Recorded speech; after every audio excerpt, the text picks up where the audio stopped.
Hello दोस्तों, आज हम लोग कक्षा 12वीं की अर्धचालक इलेक्ट्रॉनिकी के अंतर्गत अर्धचालक के प्रकार का अध्ययन करेंगे।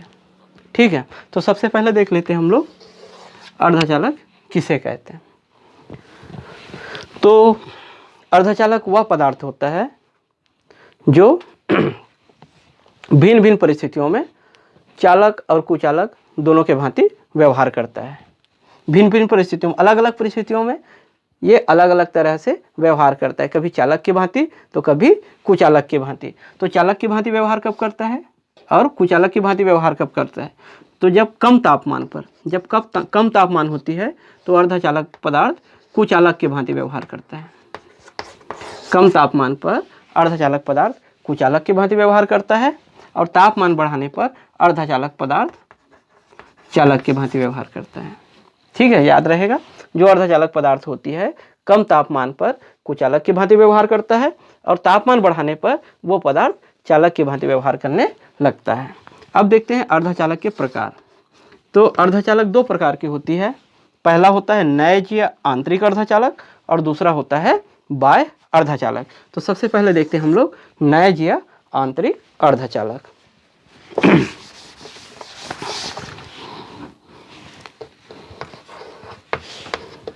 नैजीय आंतरिक अर्धचालक। नैजीय आंतरिक अर्धचालक, पहले परिभाषा देख लें हम लोग। परिभाषा, तो वह पदार्थ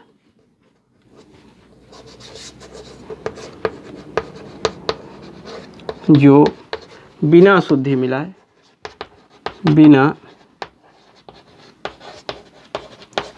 मिलाए अपने आंतरिक गुणों के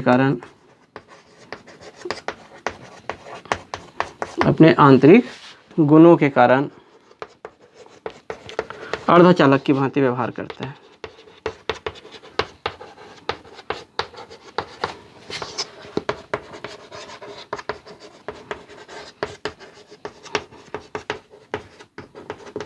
उसे नैजीय आंतरिक अर्धचालक कहते हैं। नैजीय आंतरिक अर्धचालक कहते हैं। जैसे जर्मेनियम हो गया, सिलिकॉन हो गया। एक बार सूत्र को देख लेते हैं। तो वह पदार्थ जो बिना अशुद्धि मिलाए अपने आंतरिक गुणों के कारण अर्धचालक की भांति कार्य करता है या अर्धचालक की भांति व्यवहार करता है, उसे नैजीय आंतरिक अर्धचालक कहते हैं। जैसे जर्मेनियम हो गया, सिलिकॉन हो गया। ठीक है, तो सबसे पहले इसको हम लोग चित्र के माध्यम से समझने की कोशिश करते हैं।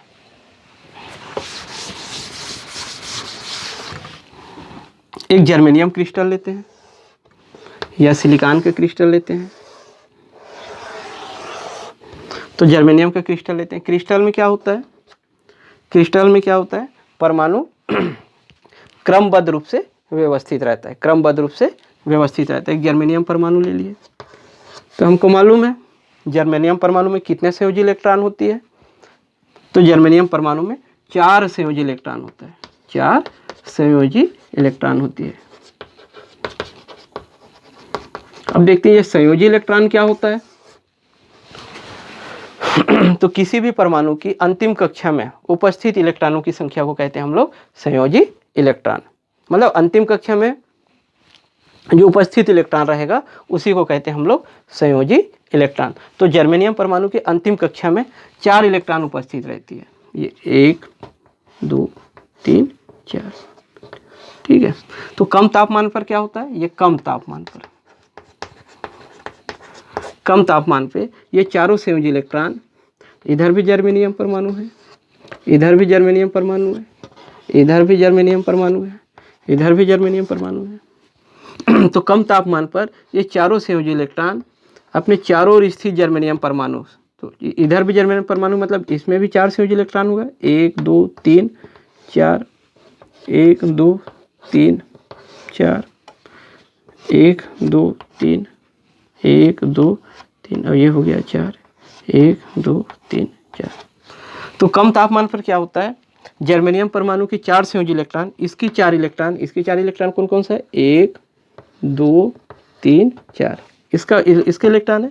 अपने चारों ओर के जर्मेनियम परमाणुओं से, चारों ओर के जर्मेनियम परमाणुओं से एक एक इलेक्ट्रॉन के साथ, एक एक इलेक्ट्रॉन के साथ, इसके एक इलेक्ट्रॉन के साथ, और इसके एक इलेक्ट्रॉन के साथ, इसके एक इलेक्ट्रॉन के साथ, इसके एक इलेक्ट्रॉन के साथ सहसंयोजक बंध बना लेता है।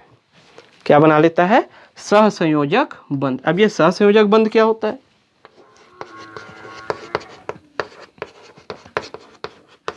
सहसंयोजक बंध बना लेता है। सहसंयोजक बंध क्या होता है, समान संख्या में इलेक्ट्रॉनों की साझा करने से जो बंध बनता है, समान संख्या में इलेक्ट्रॉनों की साझा से जो बंध बनता है उसे बोलते हैं हम लोग सहसंयोजक बंध। यहाँ समान संख्या में इलेक्ट्रॉनों का साझा, इस जर्मेनियम परमाणु से एक इलेक्ट्रॉन और इस जर्मेनियम परमाणु से एक इलेक्ट्रॉन, दोनों जर्मेनियम परमाणु से समान संख्या में इलेक्ट्रॉनों का साझा हो रहा है, मतलब यहाँ पे जो बॉन्ड बनेगा, बंध बनेगा, उसको बोलेंगे हम लोग सहसंयोजक बंध। अब ये सब क्रिया ये जो भी हो रही है वो कम तापमान पर हो रहा है। कौन से टेम्परेचर पर हो रहा है, कम तापमान में।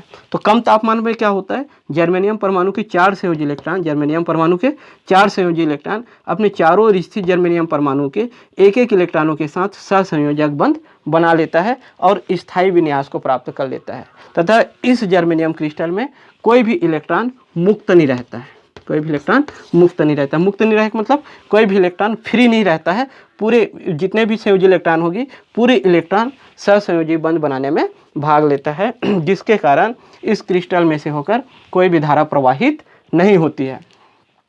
किसी भी पदार्थ में धारा का प्रवाह कब होता है, जब उस पदार्थ में मुक्त इलेक्ट्रॉन उपस्थित होगा। इस क्रिस्टल में कोई भी इलेक्ट्रॉन मुक्त नहीं है, सब जितने भी इलेक्ट्रॉन है सब बंध बनाने में भाग ले रहे हैं, इस कारण इस क्रिस्टल में से होकर कोई धारा प्रवाहित नहीं होती है। ठीक है, अब ये सब कम तापमान पर हो रहा है। अब इस क्रिस्टल को कमरे के तापमान पे ले जाते हैं। कहाँ ले जाते हैं, कमरे के तापमान पर। जब इस क्रिस्टल को कमरे के तापमान पर रख देते हैं, यहाँ लिख देते हैं कमरे के तापमान। जब इस क्रिस्टल को कमरे के तापमान में ले जाते हैं तो ऊष्मीय प्रक्षोभ के कारण, किसके कारण, ऊष्मीय प्रक्षोभ के कारण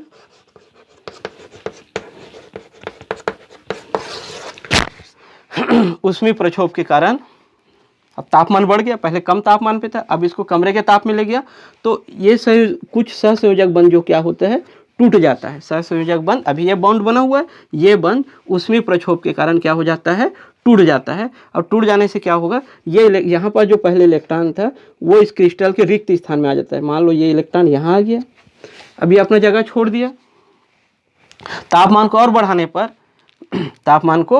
बढ़ाने पर ज़्यादा सहसंयोजक बंध टूटता है, जिससे ज़्यादा इलेक्ट्रॉन मुक्त होते हैं।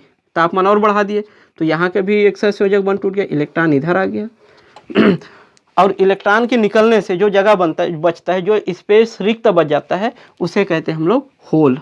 उसे हम लोग होल कहते हैं। क्या कहते हैं, होल, या कोटर भी कहा जाता है इसको। तथा यह धनावेश की तरह कार्य करता है।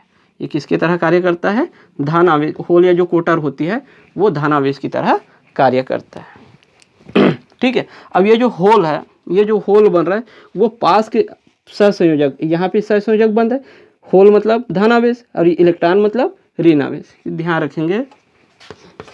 होल धनावेश की तरह कार्य करता है और जो इलेक्ट्रॉन है उसमें कौन सी आवेश होती है, ऋण आवेश होती है। यहाँ पे जो इलेक्ट्रॉन स्थित है उसमें ऋण आवेश है और होल में क्या है, धन आवेश है। तो जो होल है पास के सहसंयोजक बंध से और धन और ऋण में क्या होता है, आकर्षण का बल कार्य करता है। विजातीय आवेशों में आकर्षण का बल कार्य करता है। तो ये होल क्या करता है, पास के सहसंयोजक बंध से एक इलेक्ट्रॉन को अपनी ओर आकर्षित कर लेता है। एक इलेक्ट्रॉन को अपनी ओर आकर्षित, यहाँ के इलेक्ट्रॉन को अपनी ओर खींच लिया ये। ठीक है, अब यहाँ क्या बन गया, यहाँ के इलेक्ट्रॉन यहाँ चला गया तो यहाँ पे फिर रिक्त स्थान आ गया, तो फिर ये होल बन गया। होल मतलब धनायन की तरह कार्य करेगा, तो अपने पास स्थित इलेक्ट्रॉन को फिर अपने में खींच लेगा। फिर यहाँ इलेक्ट्रॉन आ गया, होल यहाँ बन गया। फिर ये होल क्या करेगा, फिर पास के सहसंयोजक बंध से फिर इलेक्ट्रॉन को ग्रहण करेगा। फिर इलेक्ट्रॉन फिर यहाँ गया, फिर यहाँ होल बन गया।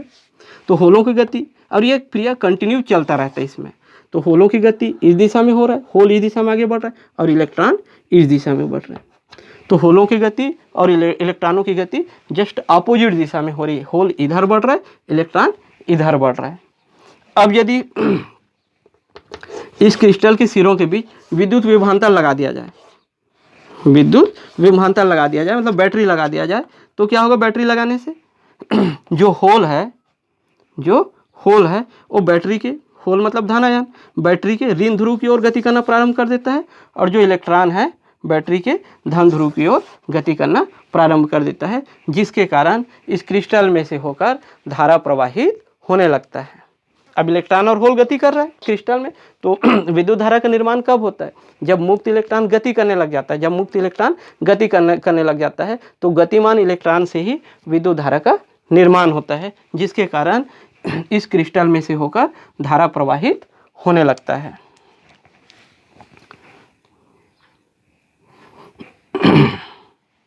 ठीक है बच्चों, अब ये हो गया हमारा नैज या आंतरिक अर्धचालक।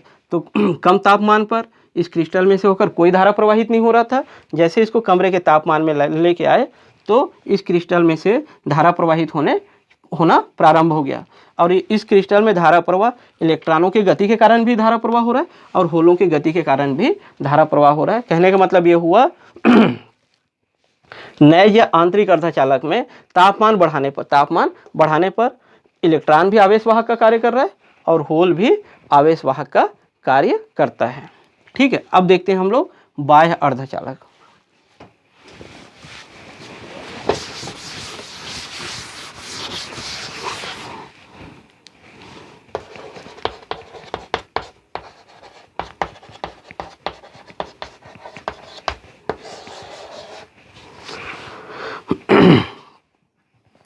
तो जब शुद्ध अर्धचालक में हम लोग शुद्ध अर्धचालक में त्रिसंयोजी या पंचसंयोजी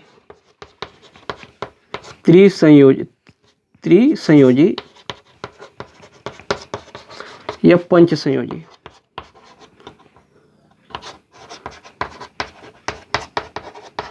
त्रिसंयोजी में बोरान आ जाता है, पंचसंयोजी में एंटीमनी आ जाता है। तो जब शुद्ध जर्मेनियम क्रिस्टल में त्रिसंयोजी या पंचसंयोजी पदार्थ की अशुद्धि मिला दी जाती है। त्रिसंयोजी का मतलब ऐसा पदार्थ जिसके अंतिम कक्षा में 3 इलेक्ट्रॉन हो गए, और पंचसंयोजी का मतलब ऐसा पदार्थ, ऐसा परमाणु जिसके अंतिम कक्षा में 5 इलेक्ट्रॉन उपस्थित होगी, उसे बोलेंगे पंचसंयोजी। और जिस परमाणु के अंतिम कक्षा में 3 इलेक्ट्रॉन उपस्थित होगा उसे बोलेंगे त्रिसंयोजी। तो जब शुद्ध जर्मेनियम क्रिस्टल में त्रिसंयोजी या पंचसंयोजी पदार्थ की अशुद्धि मिला दी जाती है, तब अशुद्धि युक्त अर्धचालक को बाह्य अर्धचालक कहा जाता है। तब उस अर्धचालक को बाह्य अर्धचालक कहा जाता है। तो परिभाषा हो जाएगा, अशुद्धियां युक्त अर्धचालक को बाह्य अर्धचालक कहा जाता है। ठीक है, आशा करता हूँ अर्धचालक और अर्धचालक का प्रकार आपको समझ में आया होगा। और इसके आगे का फिर बाह्य अर्धचालक के भी 2 प्रकार होती है। बाह्य अर्धचालक की भी 2 प्रकार होती है। एक को बोलते हैं एन प्रकार के अर्धचालक, एन प्रकार अर्धचालक, और दूसरा होता है पी प्रकार अर्धचालक।